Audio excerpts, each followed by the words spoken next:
Daniel Foster stared out the airplane window as the city lights of Denver came into view below. He was exhausted but satisfied. The Chicago project had wrapped up a day ahead of schedule, which meant he could surprise his girls by coming home early. He could already picture their faces lighting up when he walked through the door. It had been 2 years since his wife Rachel died in that car accident. 2 years of learning to be both mother and father to 7-year-old twins. 2 years of figuring out how to braid hair and pack lunches and explain why mommy wasn't coming back. Some days were better than others, but they were making it work. They were healing slowly but surely. A huge part of that was Rosa. Rosa Martinez had been their housekeeper since before Rachel died, but she'd become so much more than that. She was practically family now.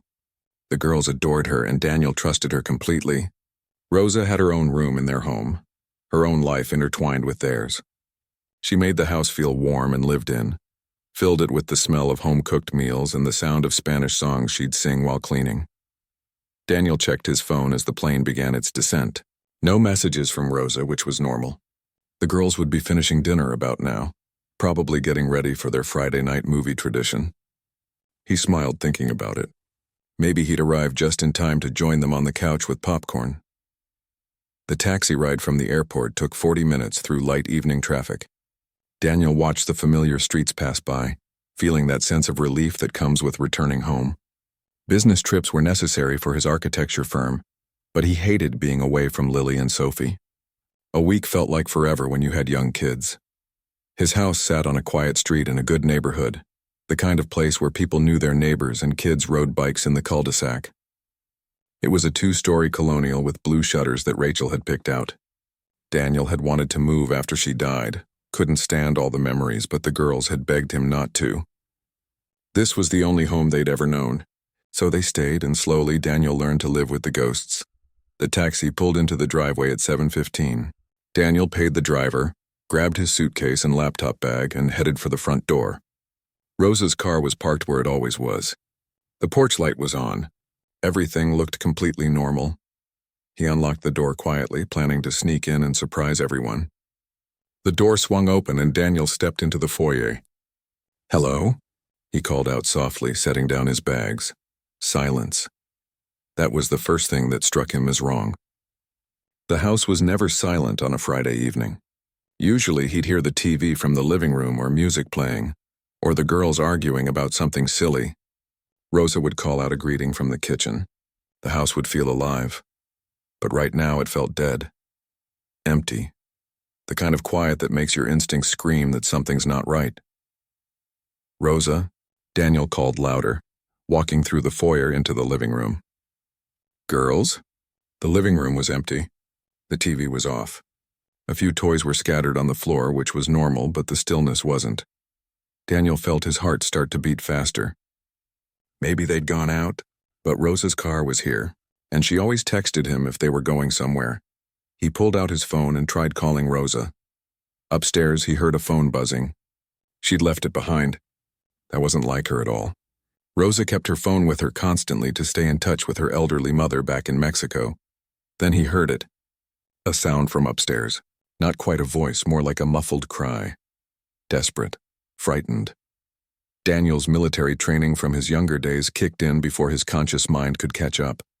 He moved quickly to the stairs, taking them 2 at a time, his senses suddenly sharp and alert. The sound was coming from the twins' bedroom at the end of the hall. "Girls!" he shouted, running now. "Rosa!"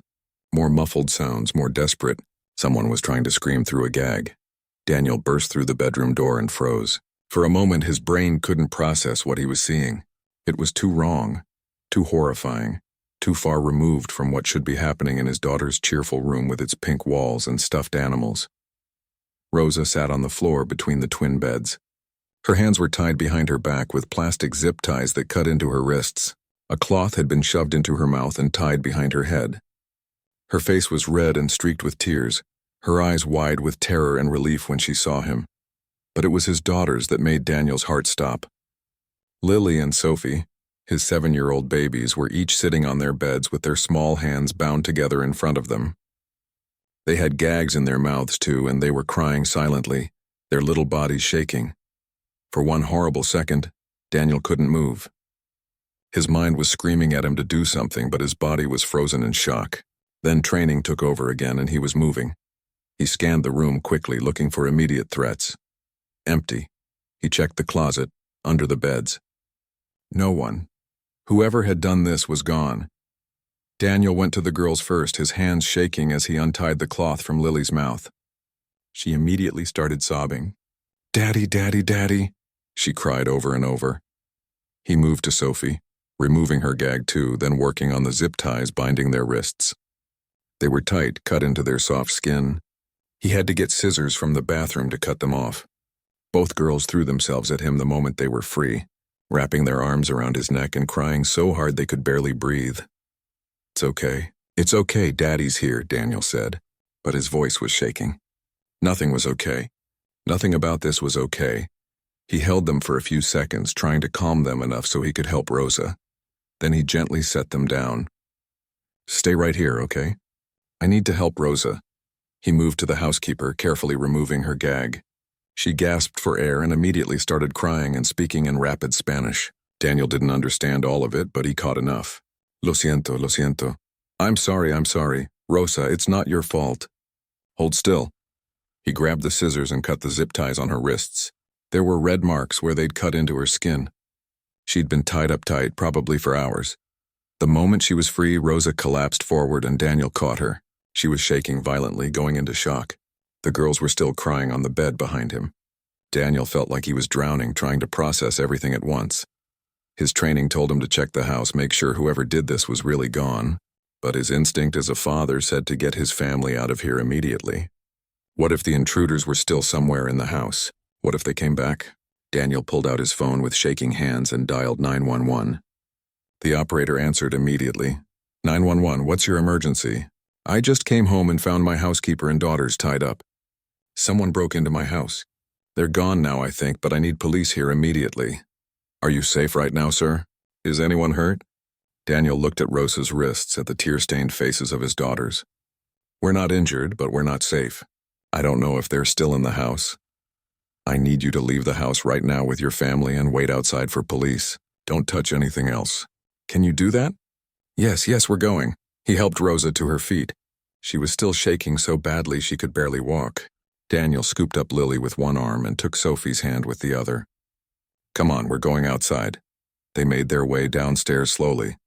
Daniel kept looking over his shoulder, expecting someone to jump out at them. Every shadow looked threatening. Every creak of the house settling made his heart race. They got outside and into Daniel's car, all four of them crowding into it.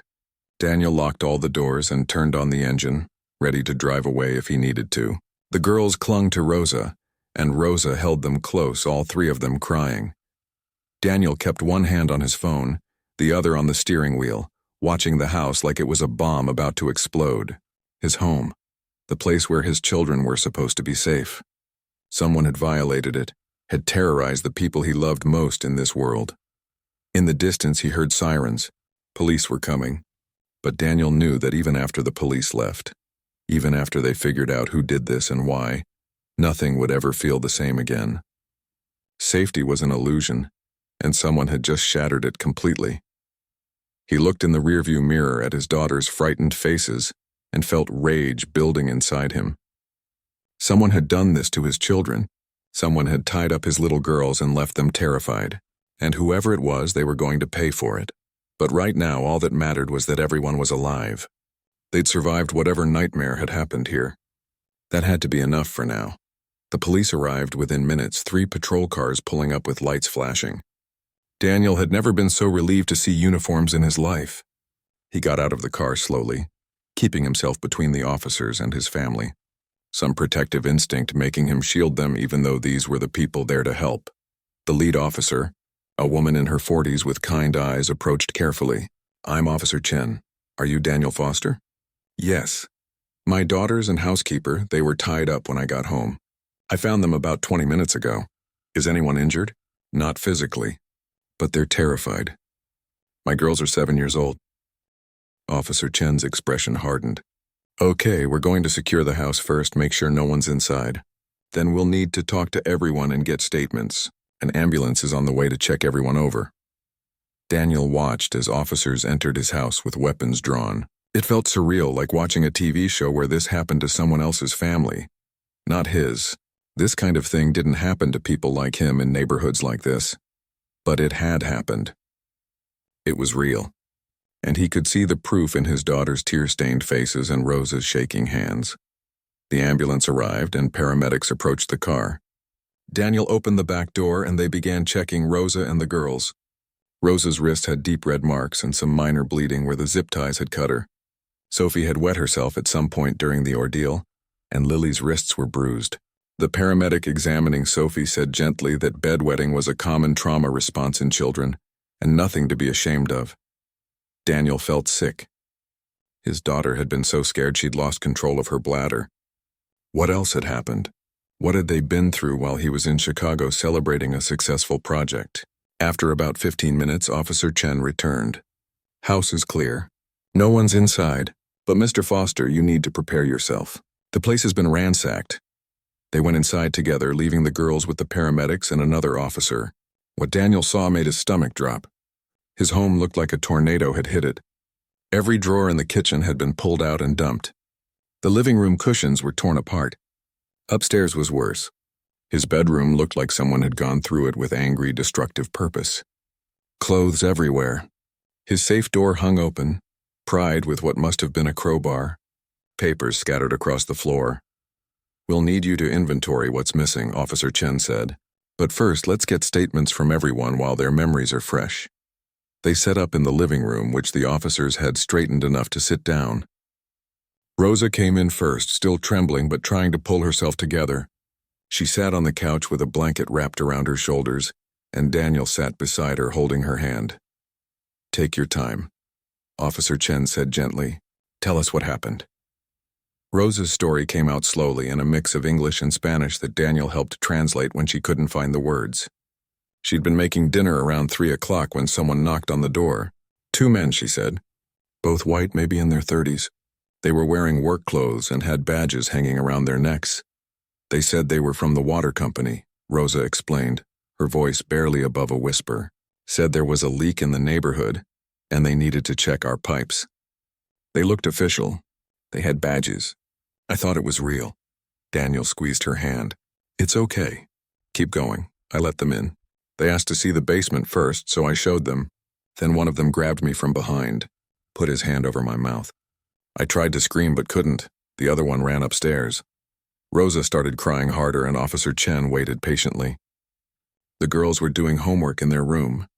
I heard Lily scream and then Sophie. I tried to fight, tried to get away to help them, but he was too strong. He tied my hands with those plastic things. Then they brought the girls downstairs. Daniel felt rage building in his chest. These men had grabbed his children, had tied up his babies while they screamed for help. They took us all upstairs to the girls' room, tied everyone up, put those cloths in our mouths. Rosa wiped tears away. Then they started asking questions, kept asking where Mr. Foster kept important things. Where was the safe? Did we have jewelry, cash? I told them everything. The safe in the office, the drawer in your bedroom where you keep emergency cash. I'm so sorry, Mr. Foster, I told them everything. You did the right thing, Daniel said firmly. Rosa, you protected the girls. That's all that matters. But they didn't leave, Rosa continued. They spent hours going through the house. We could hear them breaking things, searching everywhere. The girls were so scared. Sophie, she had an accident.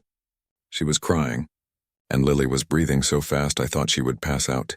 I kept trying to talk to them through the gag, trying to calm them with my eyes, but I couldn't do anything. Officer Chen made notes.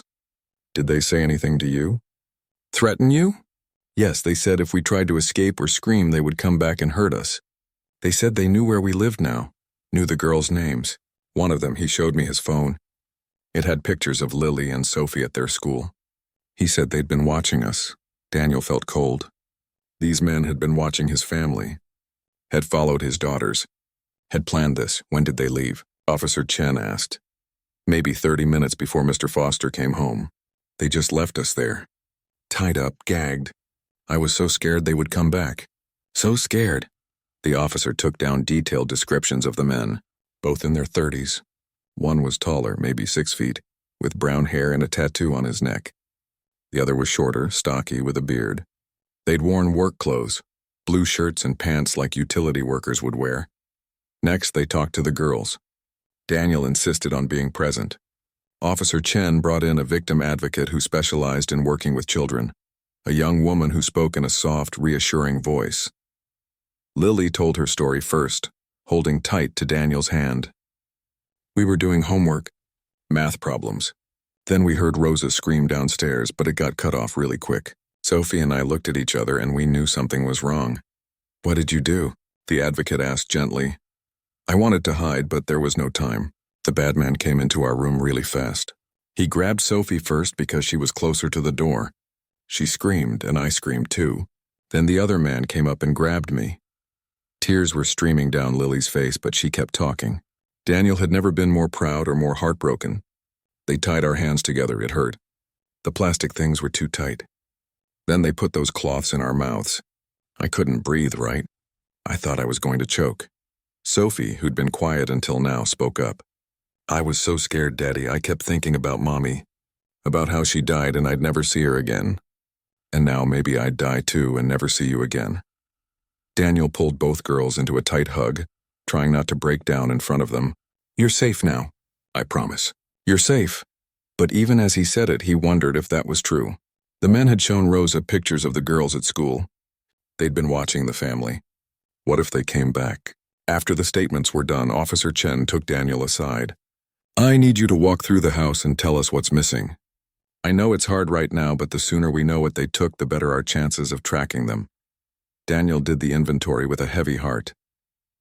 They'd taken about $2,000 in cash from his bedroom drawer. Some of Rachel's jewelry from her jewelry box, though not the most valuable pieces. His laptop from the office, plus an iPad and some other electronics.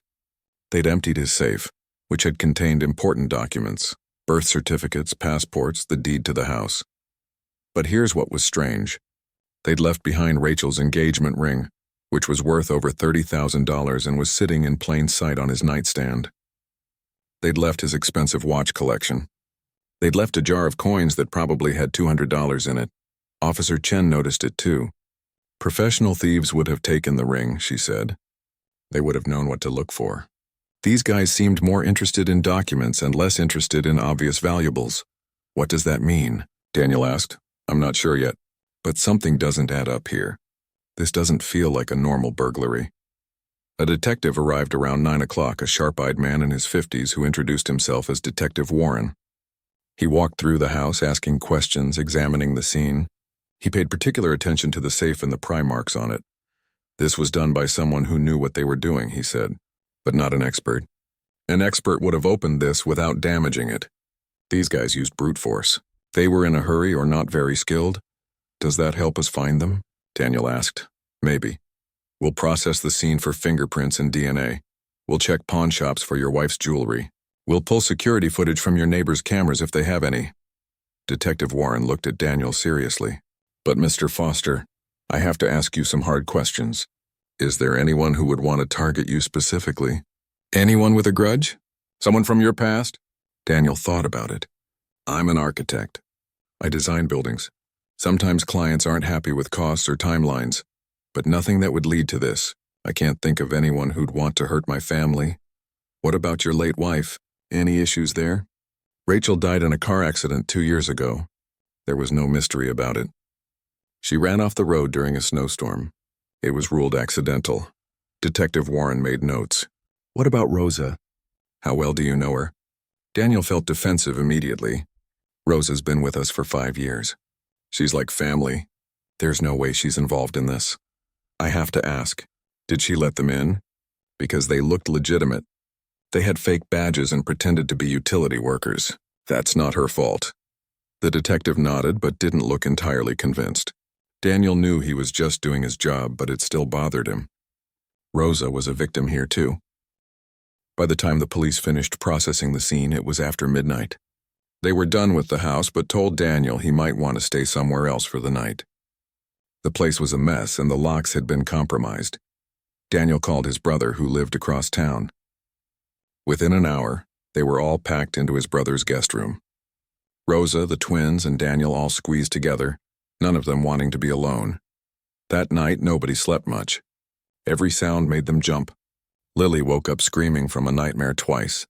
Sophie refused to close her eyes, and Rosa sat in a chair by the window, watching the street like the men might come back any second. Daniel lay awake between his daughters, listening to them breathe, and wondered who would do this to his family. And more importantly, he wondered if they were really safe now, or if this was just the beginning of something worse. The next morning felt like waking up into a nightmare that hadn't ended. Daniel had maybe slept 2 hours total, and every time he drifted off, he jolted awake thinking he heard someone breaking in. The twins looked exhausted, their eyes red and puffy from crying.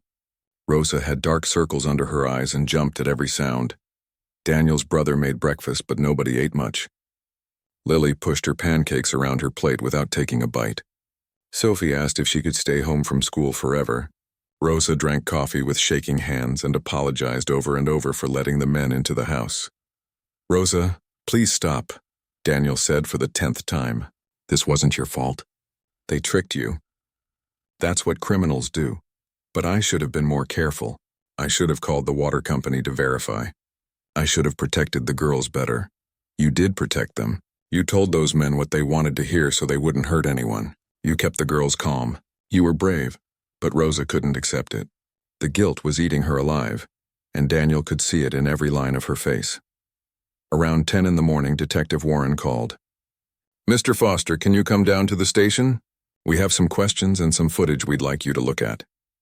Daniel left the girls with his brother and drove to the police station. In a small conference room, Detective Warren pulled up security footage from a neighbor's camera 3 houses down. The timestamp showed yesterday afternoon at 2:45. A white van pulled onto the street and parked.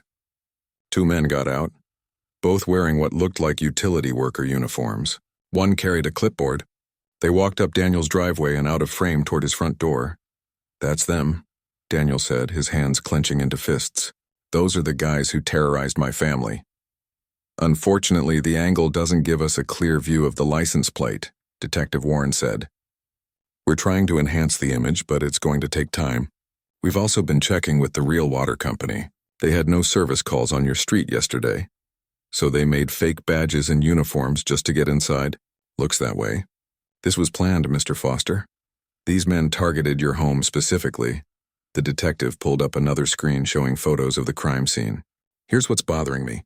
They took documents, some cash, basic electronics, but they left behind easily pawnable items worth a lot more. The engagement ring alone would have been worth more than everything they took combined." "What does that mean?" "It means they were looking for something specific. Or they wanted to send a message. Normal burglars want money and valuables they can sell quickly. These guys spent hours in your house going through everything, but they didn't take the obvious targets." Daniel felt a chill run down his spine. "What kind of message?" "That's what I'm trying to figure out. Let's go over this again. Anyone from your past who might have a grudge? Former employees? Competitors? Anyone you've had legal disputes with?" Daniel racked his brain. "There was a business partner I split with a few years ago. It didn't end well. But that was 3 years ago." Detective Warren leaned forward. "Tell me about that." "His name is James Hendricks. We were partners in an architecture firm. We were working on a commercial building project, and I discovered he was cutting corners on safety specifications to save money. We're talking about load-bearing walls, fire suppression systems, serious stuff. I reported him to the licensing board." "How did he take that?" "Not well. He lost his license temporarily, had to pay fines. He blamed me for ruining his career. We ended the partnership and he threatened to sue me, but nothing came of it. I haven't heard from him in years." The detective made notes. "We'll look into him." "Anyone else?" Daniel thought hard. Sometimes clients get angry about costs or delays, but nothing that ever felt threatening. "I had a contractor file a complaint against me last year, claiming I'd shortchanged him, but it was dismissed. That's about it." "What about your late wife? Any issues with her family? Disputes over inheritance?" "No, Rachel's parents died years before she did. She was an only child. There's no family drama." Detective Warren sat back, studying Daniel. "Here's what I think is happening. This wasn't a random burglary. Someone targeted you specifically, hired these 2 guys to break in and terrorize your family. The question is why? Hired them? You think someone paid them to do this?" The fake badges, the uniforms, the way they knew when you'd be gone. This was organized. And the fact that they took documents but left valuables suggests they were following instructions from someone else. Daniel felt sick. Someone had deliberately sent men to his house to terrify his children. Someone he knew, probably. Someone with a grudge. We're going to investigate every angle, the detective assured him. In the meantime, I recommend you install a serious security system. Change all your locks. Maybe consider staying somewhere else until we catch these guys. I can't just uproot my kids. They're already traumatized. And I have a business to run. I understand. But Mr. Foster, whoever did this knows where you live, knows your routine, knows your family. Until we catch them, you need to be careful. Daniel left the police station feeling worse than when he'd arrived. The idea that someone he knew had orchestrated this was almost worse than random violence.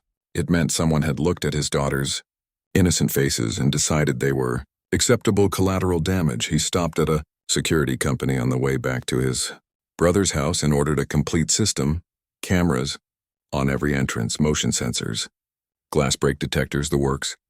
They couldn't install it until Monday, which meant 2 more days of feeling vulnerable. When he got back, the girls were watching cartoons with the volume turned way up. His brother pulled him aside. They're not doing well, Daniel. Sophie won't go to the bathroom alone. Lily keeps asking if the bad men are coming back. I know. I'm going to call a therapist today, get them some help. What about Rosa? She's falling apart. She packed her bags this morning. Daniel found Rosa in the guest room, folding clothes with tears streaming down her face. Rosa, what are you doing? I have to leave, Mr. Foster. I put your girls in danger. I let those men into the house. You should fire me. I'm not firing you. Rosa, look at me. He waited until she met his eyes. You are not responsible for what happened. Those men would have found a way in whether you'd opened the door or not. If you hadn't been there, the girls would have been alone and even more terrified.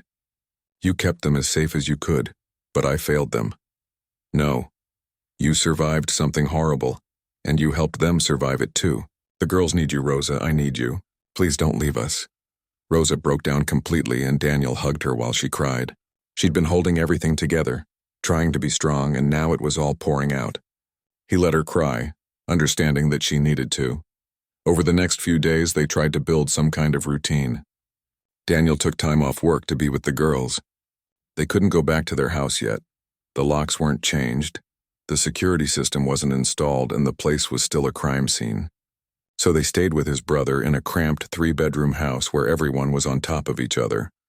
The girls refused to sleep alone. Every night, all 4 of them, Daniel, Rosa, Lily, and Sophie, ended up in the same room. Sometimes on the floor with blankets and pillows, sometimes all squeezed into one bed. Nobody wanted to be separated. Sophie stopped eating properly. She'd take a few bites and then say her stomach hurt. Daniel took her to the doctor, who said it was anxiety and stress. They recommended a child therapist, and Daniel made an appointment for both girls. Lily became clingy in a different way. She wouldn't let Daniel out of her sight. If he went to the bathroom, she waited outside the door. If he went to the kitchen, she followed. She seemed terrified that if she took her eyes off him for 1 second, something bad would happen. Rosa blamed herself constantly. She'd always been confident and capable, the kind of person who handled things. Now she second-guessed everything. She'd check the locks 5 times before bed. She'd look out the window constantly, watching for the white van. She startled at every unexpected sound. On Monday, the security company came to install the new system at Daniel's house. He went over to supervise, leaving the girls with his brother. The house still felt violated, even though the police had finished processing it and the cleaning service had come through. Every room reminded him of that night, of finding his family tied up and terrified. The installation took all day. By the time they finished, Daniel's home looked like a fortress. Cameras at every door and window, motion sensors in every room, a control panel that would alert him and the police if anything was amiss. It should have made him feel safer. Instead, it made him feel like a prisoner in his own home. Detective Warren called that evening. We got a partial license plate from the enhanced footage. We're running it through the system now. Also, I've been looking into James Hendricks. Daniel's heart raced. And he's had some financial troubles lately. Lost a big contract last month to another firm. Actually lost it to your firm, Daniel remembered. It had been a major project, one that several firms had bid on. Daniel's design had won. I didn't know James had bid on it too. He did. And according to people who know him, he wasn't happy about losing to you. Said some things about you getting what you deserve. You think he did this? You think James sent those men to my house? I think he's a person of interest. We're going to bring him in for questioning. But Daniel, I need you to be careful. Don't confront him. Don't try to handle this yourself. Let us do our job. That night back at his brother's house, Daniel lay awake thinking about James. They'd been friends once, partners building something together. What had happened to turn that friendship into enough hatred that James would terrorize innocent children? Sophie woke up screaming at 2 a.m, thrashing in the bed and crying for her mother. Lily woke up too, both girls clutching at Daniel while Rosa turned on all the lights. It took an hour to calm them down, to convince them they were safe, that the bad men weren't coming back. But Daniel didn't know if that was true. He didn't know if his family would ever really be safe again, because somewhere out there, someone hated him enough to hurt the people he loved most, and until they caught that person, every shadow was a threat and every stranger was suspicious. The next morning, Detective Warren called again. We found the van, pulled the partial plate and tracked it to a rental company. We're getting the name of who rented it now. How long will that take? Could be hours, could be days. These things take time. But we're getting close, Daniel. We're going to find who did this. Daniel hung up and looked at his daughters eating breakfast. They looked so small and vulnerable. He'd spent 2 years protecting them after losing Rachel, building a safe little world where they could heal and grow. And someone had shattered that world in one afternoon. Whoever had done this, whoever had sent those men to his house, they'd made a terrible mistake. Because Daniel wasn't going to rest until they were caught and punished for what they'd done to his family. Not for revenge, but for justice, and to make sure they could never do it to anyone else. 3 days after the break-in, Detective Warren called with news. We got him. One of them, anyway. Daniel had been making lunch for the girls when his phone rang. His hands started shaking the moment he heard the detective's voice. You caught one of the men? His name is Kevin Torres. The rental van was registered to him. We brought him in this morning and he talked within 2 hours. These guys aren't career criminals, Daniel. They're just desperate idiots who made a terrible choice. What did he say? Why did they do this? That's the part you need to hear. Can you come down to the station? Daniel left the girls with Rosa and his brother and drove to the police station. His mind was racing the whole way. Finally, they'd have answers. Finally, he'd know who was responsible for terrorizing his family. At the station, Detective Warren led him to an interview room. Before we go in, you need to know that what you're about to hear is going to be difficult. Kevin Torres is cooperating fully. He's telling us everything. And Daniel, it's not what we expected. They entered a room with a two-way mirror. On the other side, Daniel could see a man in his early 30s sitting at a table. He looked tired and scared, nothing like the monster Daniel had built up in his mind. Just a regular guy who'd made a horrible mistake. Detective Warren pressed a button and they could hear the conversation in the next room. Another detective was questioning Kevin. Tell me again why you broke into the Foster residence, the detective said. Kevin rubbed his face with his hands. I already told you. I was hired. Me and my buddy Carlos, we were hired to do it. Hired by who? A guy named James Hendricks. He contacted us through a friend of a friend. Said he needed someone to scare a family, make them feel unsafe. He offered us $5,000. Daniel felt his blood run cold. James, it really was James who'd done this. What exactly did he ask you to do? The detective in the room asked. He said to make it look like a burglary, but our real job was to terrorize them. He said there'd be a housekeeper and 2 kids in the house. He told us to tie them up, search the place, take some stuff to make it look real. But he was real specific about not hurting anyone physically. Said we could scare them all we wanted, but no actual violence. Why would he want you to do that? Kevin looked uncomfortable. He said the guy who lived there had ruined his life. He wanted revenge, but not by hurting the guy directly. He wanted him to feel helpless, to know his family wasn't safe. He kept saying it was about making him understand what it felt like to lose everything. Daniel listened with growing rage. James had deliberately targeted his children. Had specifically planned to traumatize 7-year-old girls to get back at him. Tell me exactly what happened that day, the detective continued. Kevin detailed the whole thing.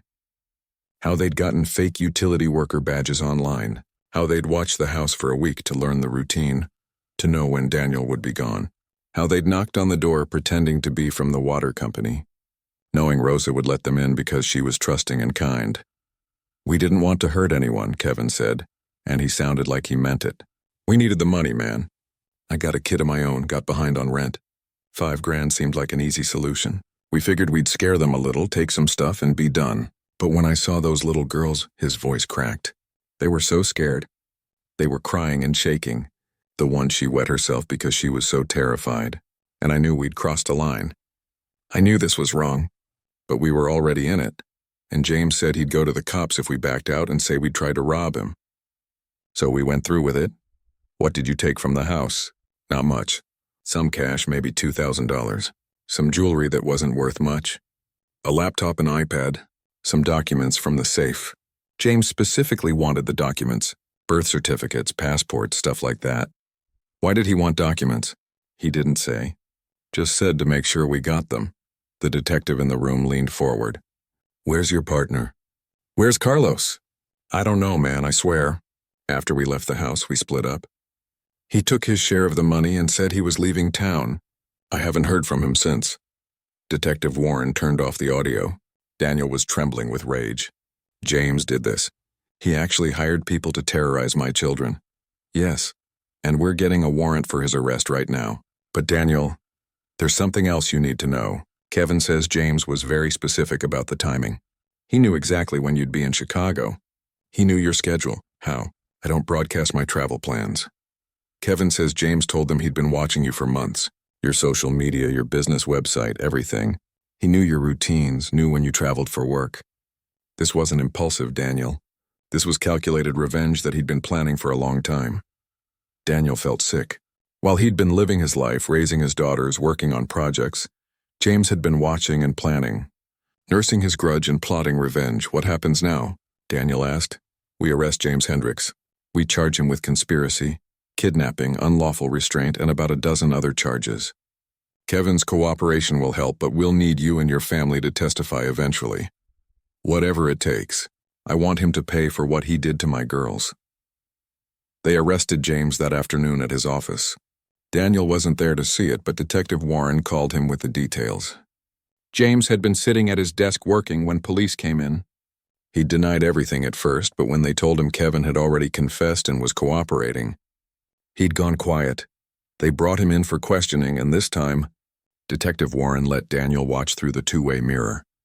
James Hendricks looked older than Daniel remembered. 3 years had not been kind to him. His hair was graying, his face lined with stress.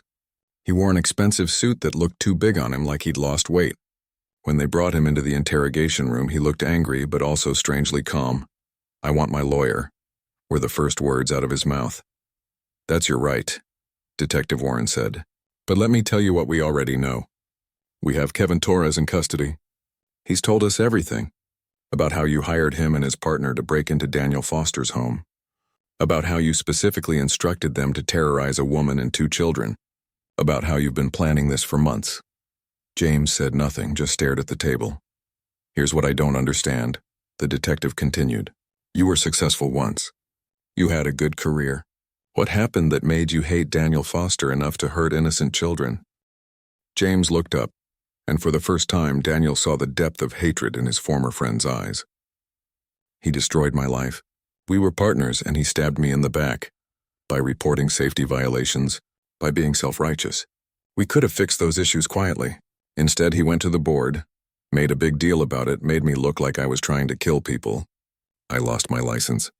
Lost clients. Lost my reputation. My wife left me. Everything fell apart. So you decided to make his family suffer? I decided to make him understand what it feels like, James said coldly. To know what it's like when everything you care about is suddenly not safe. When you realize you can't protect what matters most to you. Those girls are 7 years old, Detective Warren said, his voice hard now. You traumatized 7-year-old children because you were angry at their father. I never told them to hurt the kids. I specifically said no physical harm. You think tying them up and terrifying them isn't harm? You think making them feel unsafe in their own home isn't violence? James looked away. I wanted him to feel helpless. The way I felt when he destroyed my career? Your career wasn't destroyed. You made bad choices and Daniel reported them. You could have rebuilt. Instead, you chose revenge. He took everything from me. James said quietly. I just wanted him to know how that felt. Daniel watched through the glass, fighting the urge to go in there and confront James himself. This man, who he'd once considered a friend, had deliberately targeted his daughters, had hired criminals to tie up his children and make them cry in fear. All because of a business dispute from 3 years ago. James's lawyer arrived and the interrogation ended. But they had enough. Kevin's testimony, the rental van records, evidence of James's financial troubles and his recent loss of the contract to Daniel's firm. They had motive, means, and a confession of sorts. The district attorney was confident they could make the charges stick. That evening, Daniel gathered everyone in his brother's living room. Rosa, the twins, his brother. They needed to talk about what came next. They arrested the man who planned this, Daniel said carefully. His name is James Hendricks. He used to be my business partner. He paid those men to break into our house because he was angry at me. Lily looked confused. Why was he angry at you? Because we had a disagreement years ago about work. He blamed me for problems in his life, even though I was just doing the right thing. Is he going to jail? Sophie asked. Yes, he's going to trial and he'll probably go to jail for a long time. Rosa spoke up quietly. What about the men? The ones who were in the house? One of them was caught. He's helping the police. The other one ran away, but they'll find him eventually. The girls were quiet for a moment. Then Lily asked, Does this mean the bad men won't come back? Yes, baby. They won't come back. It's over. You're safe now. But even as Daniel said it, he wondered if it was true. Would his daughters ever really feel safe again? Would they ever sleep through the night without nightmares? Would they ever trust strangers at the door? Sophie climbed into his lap and put her head on his chest. I want to go home, Daddy. I miss my room. I know. We can go home in a few days. I had a security system installed. We'll be very safe there. Will Rosa stay with us? Daniel looked at Rosa, who was crying quietly. If she wants to. Rosa, will you stay? Yes, Rosa said through her tears. Yes, I'll stay. If you still want me, we'll always want you. Your family. That night, Detective Warren called one more time. James posted bail. He's out until trial. Daniel's heart sank. He's out? He's free right now? His lawyer argued he's not a flight risk and not a danger to the community. The judge agreed. But Daniel, there's a restraining order. He can't come near you or your family. And we're monitoring him closely. But he's out there. The man who terrorized my children is just walking around free, only until trial. And with the evidence we have, he'll be convicted. You need to trust the system. After Daniel hung up, he stood at the window looking out at the dark street. James was out there somewhere, probably angry about being arrested, probably blaming Daniel even more now. The restraining order was just a piece of paper. It wouldn't stop someone who was truly determined. He thought about his daughters sleeping in the next room, about Rosa, who'd been through so much, about the life they'd had before all this happened. That life was gone now. They'd never get it back. But maybe they could build something new, something stronger. They just had to survive long enough to get there. 2 weeks after the arrest, Daniel made the decision to move back home. His brother's house was getting cramped, and the girls needed their own space back. More importantly, they needed to face their fear. Running forever wasn't the answer. The night before they returned, Daniel walked through the house alone. The new security system blinked reassuringly from every corner. New locks gleamed on every door. He'd had the girls' bedroom completely redecorated. New paint, new furniture, new everything. Nothing to remind them of that terrible day. But as he stood in their room, Daniel realized something. You couldn't erase trauma with fresh paint. Healing was going to take a lot more than new furniture and security cameras. It was going to take time, patience, and help from people who knew what they were doing. The next morning, they moved back in. The girls were nervous but excited. Sophie ran straight to her new room and squealed with delight at the purple walls she'd picked out. Lily hugged her new stuffed animals and bounced on her new bed. For a moment, they were just kids again, not victims of a crime. Rosa moved through the house slowly, touching things, checking windows, testing locks. Daniel knew she was trying to convince herself it was safe now, that the bad memories had been painted over and locked out. It looks different, Rosa said quietly. That helps. We're going to be okay, Daniel told her. All of us. That afternoon, they had their first family therapy session. Dr. Patricia Green specialized in trauma, especially in children. Her office was warm and welcoming, full of toys and comfortable furniture. She met with Daniel first to understand what had happened, then spent time with the girls. They're resilient, Dr. Green told Daniel after the session. Children often are, but they're going to need consistent support. The nightmares, the anxiety, the fear of strangers, these are all normal responses to what they experienced. It's going to take time, but they'll heal. How long? Daniel asked. That's different for everyone. Months, maybe longer. The important thing is that you're getting them help now, not waiting until the problems get worse. They set up weekly sessions for the girls and separate sessions for Rosa, who was struggling with her own trauma and guilt. Daniel started seeing a therapist too because he realized he was carrying anger and fear that he needed to process. The weeks that followed were hard.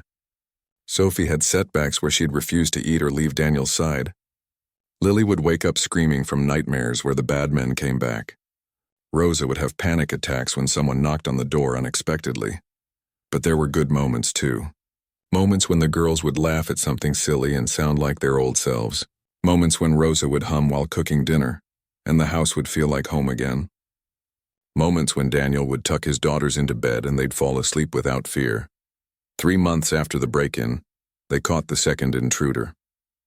Carlos had been hiding out in Arizona, but he'd made the mistake of pawning some of the stolen jewelry. Police tracked him down and brought him back to Denver to face charges. With both intruders in custody and cooperating, the case against James Hendricks became even stronger. The district attorney laid out the charges: conspiracy to commit kidnapping, unlawful restraint of minors, stalking, and several other counts. If convicted on all charges, James was looking at 15 to 20 years in prison. The trial was set for 6 months after the arrest. In the meantime, James's lawyer tried to negotiate a plea deal. They offered to plead guilty to lesser charges in exchange for a reduced sentence, but Daniel refused to accept it. "I want him to face every charge," Daniel told the prosecutor. "I want a jury to hear what he did to my daughters. I want him to answer for all of it." The prosecutor, a tough woman named Victoria Chen, agreed. "We have a strong case. Let's take it to trial." As the trial date approached, Daniel had to prepare the girls for what would happen. They'd have to testify, to tell a courtroom full of strangers what those men had done to them. Dr. Green helped prepare them, teaching them coping strategies and explaining what to expect. "I don't want to," Lily said one night. "I don't want to talk about it again." "I know, sweetheart. But this is how we make sure the bad man can't hurt anyone else. You're going to be so brave, and Daddy will be right there with you the whole time." The trial began on a cold Monday in February. The courthouse was intimidating with its high ceilings and formal atmosphere. Daniel held both girls' hands as they walked in, Rosa beside them, all of them nervous but determined. Kevin Torres testified first, explaining in detail how James had hired them, what instructions he'd given, how they'd targeted the house. He seemed genuinely remorseful, which helped his credibility.